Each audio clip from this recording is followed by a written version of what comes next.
सिंधु जल समझौता रुकने की सजा पाकिस्तान अब जल्द भुगतने वाला है।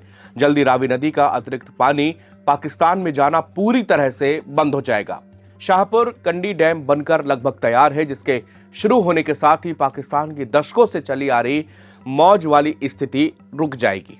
भारत ने 22 अप्रैल 2025 को पहलगाम आतंकवादी हमले के फौरन बाद 1960 की सिंधु जल संधि पर रोक लगा दी थी। इसका असर पाकिस्तान पर दिखने लगा है। जम्मू कश्मीर के जल संसाधन मंत्री जावेद अहमद राणा ने बताया है कि पंजाब सीमा पर बन रहा शाहपुर कुंडी डैम 31 मार्च 2026 तक पूरी तरह से तैयार हो जाएगा। इसके साथ ही रावी का अतिरिक्त पानी पाकिस्तान की ओर जाना पूरी तरह से बंद कर दिया जाएगा।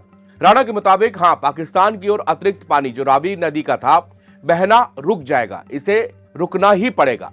मंत्री ने एक टीवी चैनल के सवाल के जवाब में ये दावा किया था। जावेद अहमद राणा का कहना है कि कठुआ और सांबा जिले सूखा प्रभावित क्षेत्र है और ये प्रोजेक्ट हमारी प्राथमिकता है, जिसका कांडी इलाके पे निर्माण हुआ है। शाहपुर कंडी बैराज एक नेशनल प्रोजेक्ट है और प्रधानमंत्री नरेंद्र मोदी की दखल से इसे 4 साल के बाद संशोधित किया गया। पीएम मोदी ने जम्मू रीजन में नदियों के पानी की भरपूर इस्तेमाल के लिए हाइड्रो इलेक्ट्रिक प्रोजेक्ट को बहुत ज्यादा गति दी। पहलगाम की बैसरन घाटी में आतंकी हमले के बाद भारत ने जम्मू और कश्मीर में चिनाब नदी पर बन रहे 4 पन विद्युत परियोजनाओं में भी काफी प्रगति दर्ज की है। ये सारे प्रोजेक्ट साल 2027-28 तक पूरी तरह से तैयार हो जाएंगे। 6 दिसंबर 2018 को पीएम मोदी की अगुवाई में उनके कैबिनेट ने शाहपुर कंडी प्रोजेक्ट के लिए 485.38 करोड़ रुपए की केंद्रीय सहायता मंजूर की थी। शाहपुर कंडी प्रोजेक्ट के शुरू होने के बाद पंजाब में 5000 हेक्टेयर और जम्मू और कश्मीर के कठुआ और सांबा जिले में 32,173 हेक्टेयर जमीन पर सिंचाई सुनिश्चित हो पाएगी। इस प्रोजेक्ट के शुरू होने से रावी नदी का जो भी पानी बिना मतलब के पाकिस्तान की ओर बहता रहता था, वो अपने देश के इस्तेमाल में, अपनी खेती किसानी में काम आएगा। इस प्रोजेक्ट से पंजाब को 206 मेगावाट अतिरिक्त बिजली भी मिलेगी। भारत और पाकिस्तान के बीच 1960 में सिंधु जल संधि हुई, जिसके बाद से रावी, सतलज और ब्यास तीनों नदियों के पानी पर भारत का अधिकार था। वहीं सिंधु, झेलम और चिनाब नदियों के पानी पर पाकिस्तान का। हालांकि बांध बनने से पहले रावी नदी का पानी बहकर पाकिस्तान की तरफ जा रहा था। ऐसे में अब जब रावी नदी पर बांध बनने के बाद उसका पूरा पानी भारत का और इसका इस्तेमाल भारत की सिंचाई और बिजली बनाने में होगा। भारत और पाकिस्तान में बहने वाली नदियों के पानी की चर्चा हालिया समय पर लगातार हो रही है। पहलगाम के बाद में भारत ने सिंधु समझौते को निलंबित किया था। इसका पाकिस्तान ने कड़ा विरोध किया और मामला वैश्विक मंचों तक पहुंचा। हालिया दिनों में भारत और पाकिस्तान दोनों देशों के पंजाब प्रांत में आई बाढ़ ने एक बार फिर से नदियों को लेकर अलग अलग चर्चा को भी जन्म दिया। पाकिस्तान में खास तौर से क्योंकि नदियों का भविष्य को लेकर कई सवाल यहां पर खड़े हुए हैं। पाकिस्तान की वेबसाइट फ्राइडे टाइम्स ने सिंधु जल समझौते में आने वाली 6 नदियों, खासतौर से भारत नियंत्रित नदियों पर रिपोर्ट भी तैयार की थी। ये रिपोर्ट बताती है कि कैसे हाल में बाढ़ ने चौंकाने वाली नदियों ने बीते सालों में कम पानी होते हुए भी सामना किया। कभी पाकिस्तान में बहने वाली पूर्वी नदियां रावी, सतलुज और ब्यास वहां पर अस्तित्व की लड़ाई लड़ रही हैं। 1960 की सिंधु जल संधि में भारत को मिली इन नदियों का स्वरूप बांध, बैराज और दूसरे प्रोजेक्ट के चलते पूरी तरह से बदल दिया गया है। इससे पाकिस्तान में इन नदियों के भविष्य पर गंभीर संकट है। इस रिपोर्ट के मुताबिक भारत ने पूर्वी नदियों पर भंडारण बांधों और एक विशाल निर्माण किया है। सतलुज पर बने भाखड़ा बांध पे 7.5 मिलियन एकड़ फीट यानी कि MAF जल भंडारण की क्षमता है।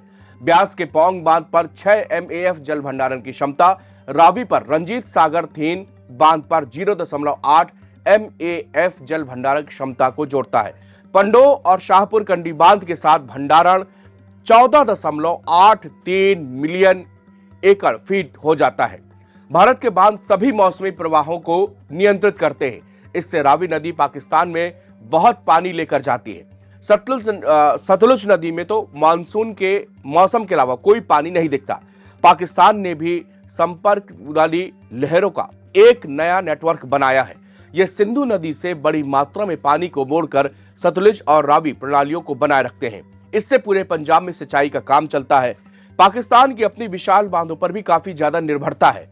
पाकिस्तान का तरबेला जहां पर 9.7 मिलियन एकड़ फीट और मंगला 8.4 मिलियन एकड़ फीट का संयुक्त भंडारण भारत की पूर्वी नदी जलाशयों की क्षमता से 32% अधिक है। कई छोटे बांध इसकी क्षमता में और भी ज्यादा वृद्धि करते हैं। तरबेला के अलावा खैबर पख्तूनख्वा में 10 और पंजाब में 8 अतिरिक्त बांध हैं। पंजाब में 15 हेडवर्क्स और बैराज है, वहीं खैबर पख्तूनख्वा में 2 बड़े और कई छोटे बैराज हैं। पाक की सिंध में कोई बांध नहीं, लेकिन यहां पर 3 बड़े बैराज भी हैं। भारत की ऊपरी धारा की संरचनाएं पूर्वी नदियों तक पाकिस्तान की पहुंच को सीमित करती हैं। खैबर पख्तूनख्वा और पंजाब में बांध वही भूमिका निभाते हुए तय करते हैं कि सिंध तक कितना पानी इससे पहुंच पाएगा। नदियों के प्रवाह के दस्तावेजों से पता चलता है कि 1976 से 1998 तक पाकिस्तान को रावी नदी से सालाना औसतन 9.35 मिलियन एकड़ फीट पानी मिला।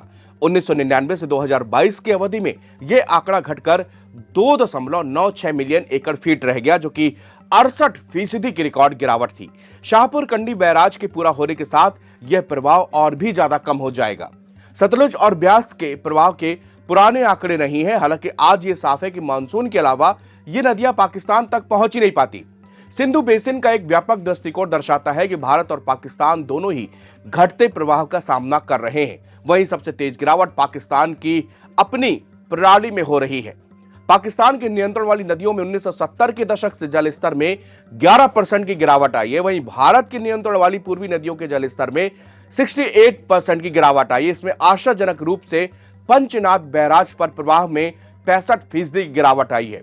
जहां पंजाब की 5 नदियां मिलती हैं, सिंधु नदी के अरब सागर पहुंचने से पहले यानी कि आखिरी कोटरी ब्रिज पर प्रवाह 64% तक गिरा है। पाकिस्तान के बहावलपुर में पंचनाद बैराज पर सिंधु, झेलम, चिनाब, रावी और सतलुज नदियां सिंध की ओर बहने से पहले एक साथ मिलती हैं। इसके बावजूद पंचनाद में प्रवाह में देखी गई 65% कमी भारत नियंत्रित पूर्वी नदियों में आई गिरावट के समान है। यह दिखाता है कि पाकिस्तान के भीतर बुनियादी ढांचा किस प्रकार से भाव को पैदा कर रहा है। एक्सपर्ट्स का कहना है कि पाकिस्तान में नदियों का गिरता जलस्तर दिखा रहा है कि केवल भारत के बांधों और जलमार्गों के घने जाल ने ही पाकिस्तान के जल प्रवाह को सीमित नहीं किया।